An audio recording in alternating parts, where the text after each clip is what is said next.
question, how long is it going to take? You look at the mess there. How do you begin to clean up after that? There's so much work to be done. What can we expect as far as the time frame? Well, fortunately, my impression so far is that the emergency services organizations are not overtaxed. I think they are stressed just about to the limit, but they are not overtaxed. There are resources being mobilized here in Sacramento that will go to the aid of the locals and bring in other materials and equipment. The Bay Bridge, I think, is going to be a difficult problem, and people will have to bypass that using the San Rafael, San Mateo, and other bridges, and that's going to make things a bit difficult.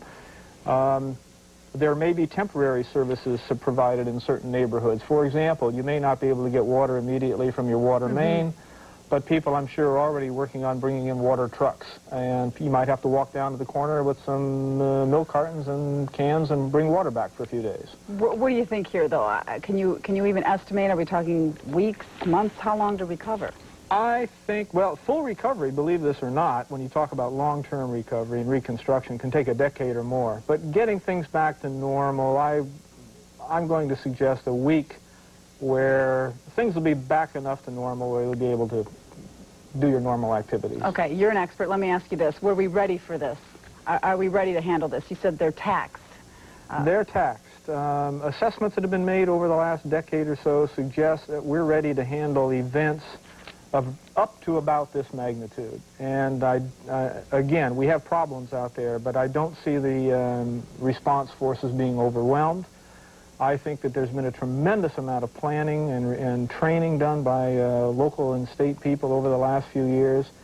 Compared to the assessments I'm familiar with in 1980, I think we're far better prepared. Okay. This doesn't say we're ready for the big one, the repeat of 1906. That's going to be quite a different thing. Some more preparation needs to be done. Absolutely. After we recover from this one. Absolutely, and a lot of learning needs to be taking place. All right. Thank you, Mr. Olson. Well, a lot of rescue efforts underway right now before we even think about recovering as far as utilities and such. The Office of Emergency Services in downtown Sacramento is coordinating all those efforts. Our Mark Saxenmeyer has been there for several hours now, and how are the efforts going there, Mark? Kim, the information that the office here is receiving is coming in much more slowly than the reports that we've been hearing all night long. The reason they say is because there are only 250 OES people working right now throughout the state to gather the information and officially confirm it. So the numbers that you're reporting down there, most likely true, have not been confirmed yet. The numbers are much smaller. We have a great deal of information to report, though.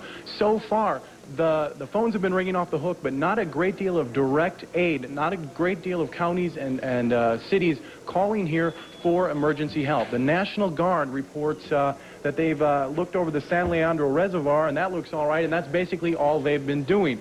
All 27,000 National Guard guardsmen are on call, are on alert right now. They will eventually be bringing portable hospitals into areas that do need that help. So far, they are just on alert, and an official will be soon talking to us shortly in a few minutes to tell us exactly where those hospitals will be brought. As of several minutes ago, the counties that have listed a state of emergency include Monterey, San Mateo, Santa Clara, Santa Cruz, and the city of Salinas. Possibilities for this state of emergency also include San Benito and San Francisco. They have not been confirmed as state of emergencies. Again, there are many things to report. The airport in San Francisco, officially now here, they say it will be closed until midnight due to damage from the tower. Locally, close to home in Sacramento County, what has officially been confirmed is that there is some damage. Sacramento County, the EOC says that the damage includes damage to state buildings, as we reported earlier, the water building downtown across from the Capitol, no damage to the state Capitol, and in the village of Ileton, minor damages have also been reported. Also, what they are stressing here is for anyone who lives in Sacramento, who lives in our area, who will be commuting tomorrow or normally commutes, do not commute. Stay at home. There is no reason to go to work tomorrow because they would be on the highways forever. Everyone should just stay at home until all of the bridges and all the highways are officially cleared. Kim, that's the word right now from here. All right, Mark, and we're going to talk more now about those road and bridge closures. We want to stay off all of the roadways if possible. That's what Caltrans is asking us to do, but you won't have any choice about some areas. First of all, Interstate 880 is closed at Cypress Street in Oakland. That is the site of the most horrible disaster we know about as a result of the quake so far. Authorities estimating at least 200 people were killed in that area after that collapse. 400 maybe more injured. Also, Interstate 80 closed at the Bay Bridge. Part of the bridge collapsed there. US 101 northbound is closed at the 380 junction in San Bruno and also at the Interstate 80 junction in San Francisco. State Route 17 is closed. That's at Santa Cruz, Santa Clara County line. And Interstate 280 is closed at US 101 junction and at the 4th Street exit in San Francisco. Now, already you can imagine the amount of money and such it's going to take to get people back on their feet. No one knows about the dollar damage, but here on your screen, already a place that you can send checks, send help if you care to do that. It's the American Red Cross Earthquake Relief Fund, the Post Office Box 160167, that's in Sacramento, the zip code 95816. The Red Cross is setting up shelters all over Northern California to help victims of the quake, and your help is needed at this time. Now, we'll be offering you coverage, keeping you up to the minute on the earthquake aftermath through the night here at KOVR 13, along with our sister station in San Francisco, and we now return to Channel 7. They asked me to mention this, but I think it goes without saying. All police officers in the Bay Area are asked to respond if you're off duty. Go the same thing with the fire departments, especially in Oakland and San Francisco. Hospital staffs, Kaiser no longer needs all available employees back as they did a few hours ago. All other major hospitals in the Bay Area say they are returning to normal operation at this hour. And as you can see, we're being handed information fast and furiously. So this latest item was handed to me. Thomas and Debbie Kelly of Oklahoma City, tourists, they came within a few hundred feet of disaster tonight. They were on the lower deck of the Bay Bridge heading into Oakland. They and about 100 other drivers were apparently misdirected onto the upper ramp heading toward the chasm created when the upper deck fell. They had their home video camera with them. They were rolling as the car in front of them, this is what we were afraid of, as the car in front of them had plunged into the abyss. Now here is raw videotape, here is their raw videotape, and then a replay of their appearance here in our newsroom just about an hour ago. Let's take a look. Oakland Bay Bridge, just a little bit after the earthquake. They sent us down here, surprisingly, in the wrong direction. There's another car.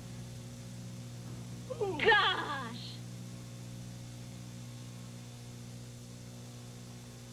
That could have been us, but yeah, that could have been us, but we just turned around. Thomas, we need to go down there and help. This is the video that you actually shot, Thomas. Debbie, can you tell us what we're seeing here? Now, you're right at the front of this. Yeah, we are. We came up on it, and then we turned around. We saw the break in the bridge, and we turned around, and I pulled out the camera when we saw this. Look at this. Oh, my gosh. And that was my reaction, oh, my gosh. And I just froze. We couldn't believe it. All right. Now, you could see the break at that point. Yes, we had just turned around. We were sent up there with about 100 other vehicles, and it was sort of mass confusion when we got to this break. But these two cars were quite a ways back behind the rest of the group. Thomas, you say you were sent up there. Were they already aware of damage we understand, the First Street? Here's the slow motion which we've put together of this car going off the edge. You were given permission to go up there. It was a mistake. They sent about 100 cars by mistake. Told us to turn right at the bridge. Turn right and go across. And when we saw it, we decided this is not what we need to do. Well, that video is very, very frightening. I understand that we had 2 serious injuries. We don't know if those people in the car were injured. I can imagine just by looking at the video, I assume they were. We had 1 death reported from the Bay Bridge tragedy tonight and 2 serious injuries at this point. There may be more later. We certainly hope not. 2 cars that we know of when there was that collapse slid down that particular section and landed on the lower deck. Yeah, that was earlier. home video. A couple visiting us from Oklahoma, Thomas and Debbie Kelly of Oklahoma, had their home video camera rolling with them as that car rolled into that split created when that section of the Bay Bridge collapsed. Vice President Dan Quayle and his wife, along with the Transportation Secretary Sam Skinner, plan to tour the area tomorrow. Quayle had been here earlier in the week and in San Diego today to wrap up a tour. Actually, he was in San Francisco